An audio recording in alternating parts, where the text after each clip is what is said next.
کے پرجوش نعرے کے ساتھ دیکھنا چاہتا ہوں کتنی محبت ہے، کتنا عشق ہے آپ کے سینوں میں، آپ کے دل میں، آپ کی رگ رگ میں اس مصطفیٰ کا جس سے خدا محبت کرتا ہے۔ ارے ذرا دکھائیے تو صحیح کہ قادر پور میں کتنا جذبہ ہے، کتنا پیار کرتے ہیں اس شخصیت سے جسے خود رب ذوالجلال پیار کرتا ہے۔ تو نعرہ بلند کرتا ہوں، نعرہ تکبیر، نعرہ رسالت، نعرہ حیدری، علماء اہل سنت۔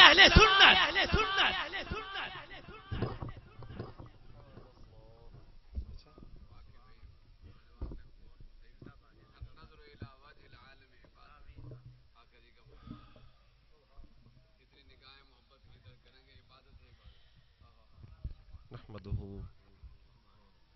ونصلي ونسلم على رسوله الكريم اما بعد اعوذ بالله من الشيطان الرجيم بسم الله الرحمن الرحيم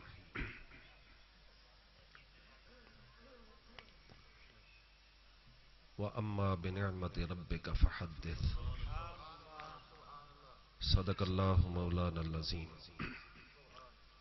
ان اللہ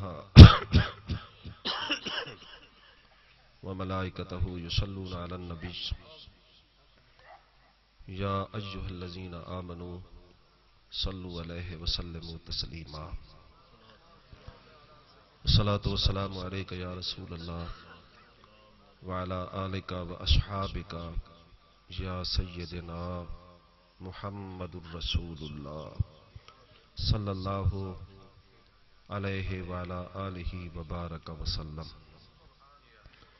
غوث اعظم بمن بے سر و سامہ مدد قبلہ دین مدد کعبہ ایمان مدد زہ سیمہ نورانی زہ فرخندہ پیشانی علی سیرت حسن ثانی محی الدین جیلانی۔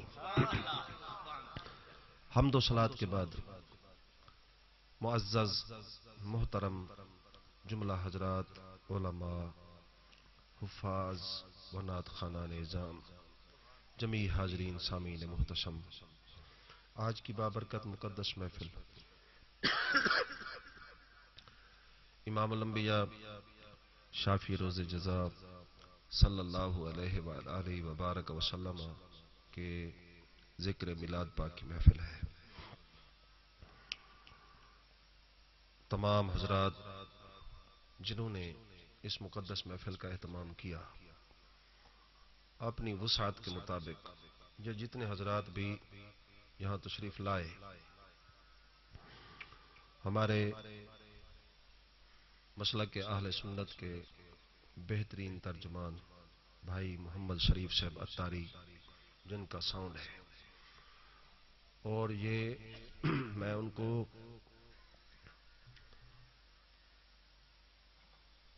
امتیازی طور پر اور بذات خود فخریہ طور پر یہ خوشی کا احساس اظہار کرتے ہوئے آپ کو یہ بتا دوں کہ ہمارا یہ واحد بھائی محمد شریف صاحب کا ساؤنڈ ہے جو صرف یہ مائک اہل سنت پر بھی استعمال ہوتا ہے اور کسی مذہب پر نہیں ہوتا، اور اس پر ہمیشہ ذکر مصطفیٰ ہی ہوا ہے۔ اللہ تعالیٰ ان کی زندگی میں، آپ کی زندگی میں برکتیں رکھے۔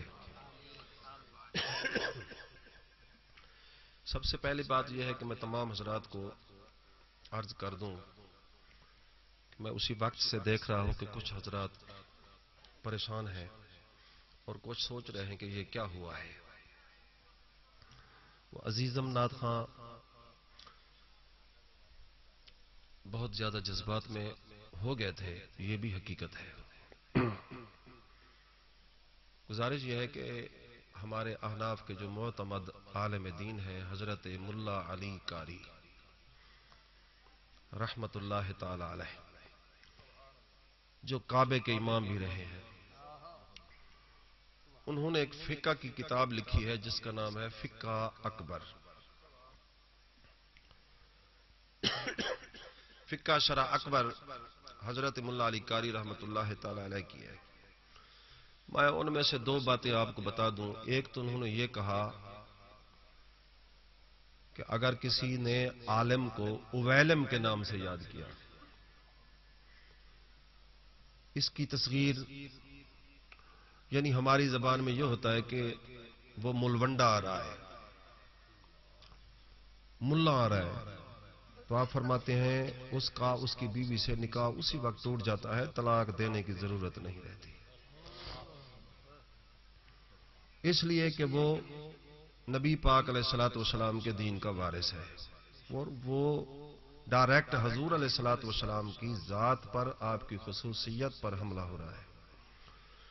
اور دوسری بات انہوں نے یہ لکھی ہے کہ جو اللہ تعالیٰ کا ذکر ہے، آپ سوچ رہے تھے کہ میں نے سب سے پہلے نعت خواں کو نہیں روکا، خاموشی سے میں نے دوستوں سے عرض کی کہ آپ جائیں بھائی محمد شریف صاحب سے کہیں یہ والا مائک بند کر دیں تاکہ کسی کو پتہ بھی نہ چلے. اور سب سے پہلے میں نے یہ عرض کی اور خاموشی سے وہ مائک میں نے بند کروا دیا.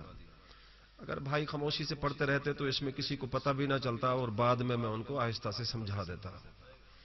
تو ظاہر ہے کہ جو کچھ انہوں نے اظہار کیا آپ کے سامنے، میں اتنی بات عرض کرتا ہوں آپ خاموشی سے سنیں اور توجہ سے سنیں.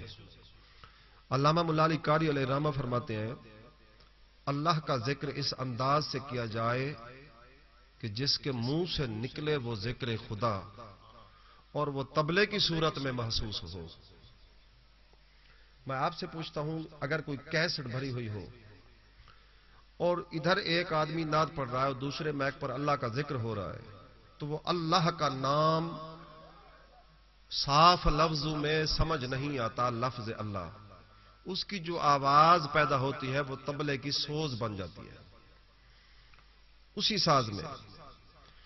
ادھر سے منہ سے وہ اللہ نکال رہا ہے اور اس کی جو دھنک ہے وہ ڈھولکی کی طبلے کی آواز میں تبدیل ہو رہی ہے. تو علامہ مولا علی قاری فرماتے ہیں کہ ایسا ذکر کرنے والا اور سننے والا دونوں کافر ہیں. اب آپ نے سنا تو آپ کیل میں نہیں تھا. اب جو بات میں جانتا ہوں اگر میں نہ روکوں تو آپ بتائیں ہم برابر کے شریک گناہ میں ہیں کہ نہیں ہیں.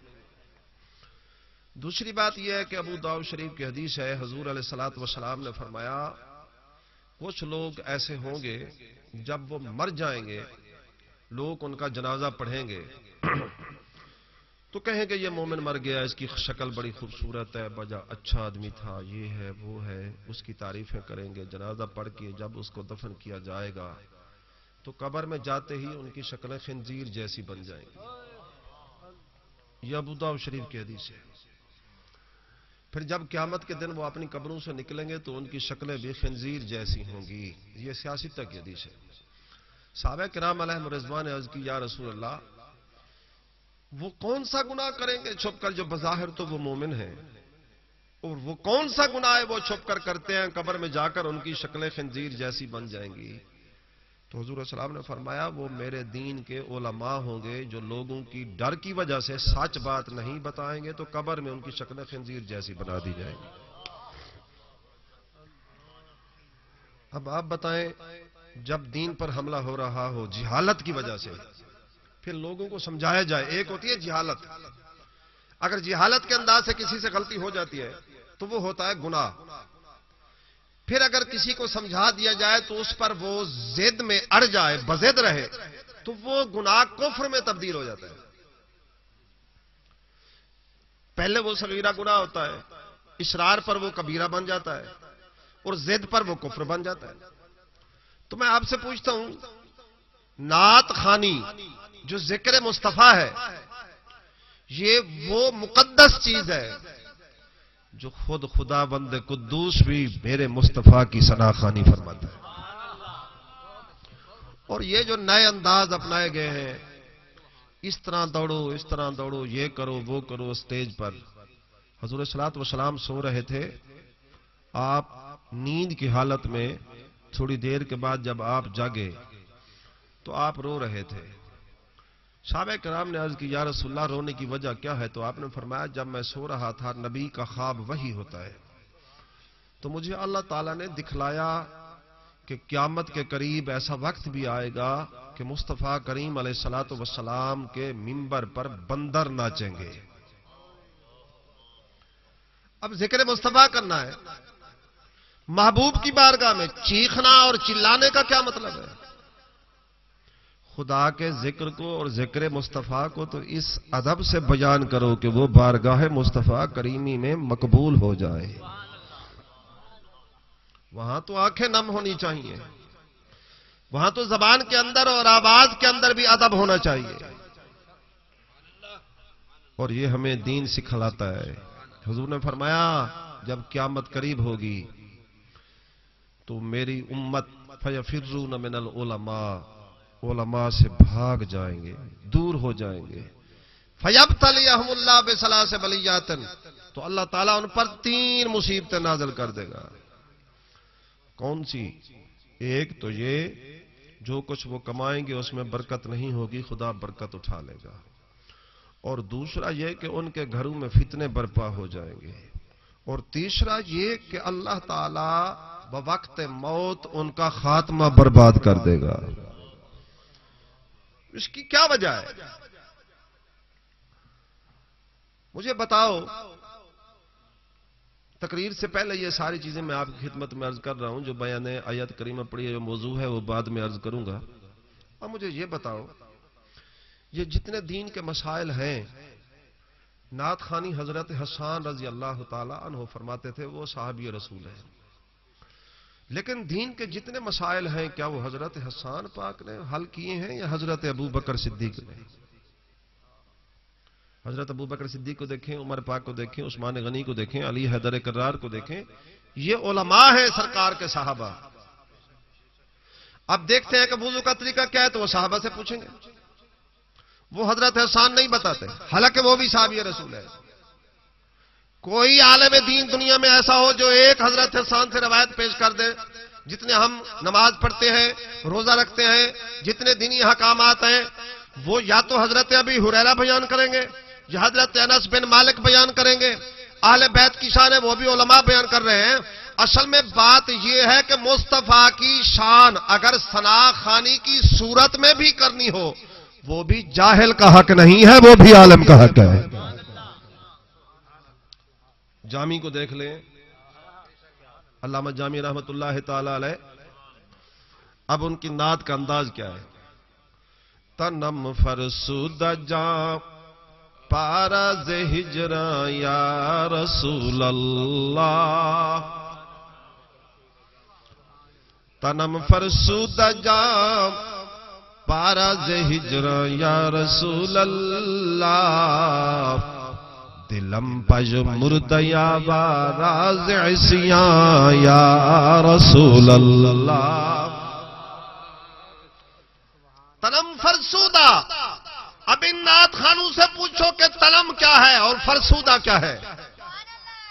تنم فرسودہ جا پارا، یا رسول اللہ میرا جسم کمزور ہو گیا ہے، جا پارا، اور میری جان کے ٹکڑے ہو گئے ہیں آپ کی جدائی کی وجہ سے.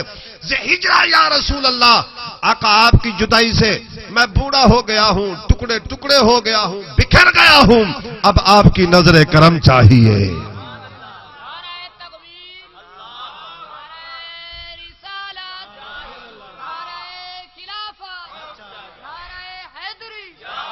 کائنات کے اندر کوئی ایک بندہ دکھا دو جو جاہل ہو اس صدی سے پہلے. جو یہ صدی لگ چکی ہے اس سے پہلے کوئی ایک جاہل دکھا دو جس نے ثنا خوانی کی ہو. اعلی حضرت کو دیکھو، وہ محدث اعظم ہے. میری بات کو سمجھ رہے ہیں؟ حضور قبلہ غزالی زمان نے نعت لکھی تھی، وہ غزالی زمان ہے. آپ دیکھیں خواجہ معین الدین اجمیری چشتی نے کیا کہا تھا؟ دین است حسین، دین پناہ است حسین، سرداد نداد دست در دست یزید، حقا کے بنا لا الہ است حسین. میں پوچھتا ہوں ان سے یہ تو پوچھ کر بتاؤ کہ خواجہ معین الدین اجمیری چشتی جو فرما رہے ہیں حقا کے بنا لا الہ است حسین، اس بنا کا معنی کیا ہے؟ ہمارے بزرگوں کی توہین کرنے والوں، حقا کے بنا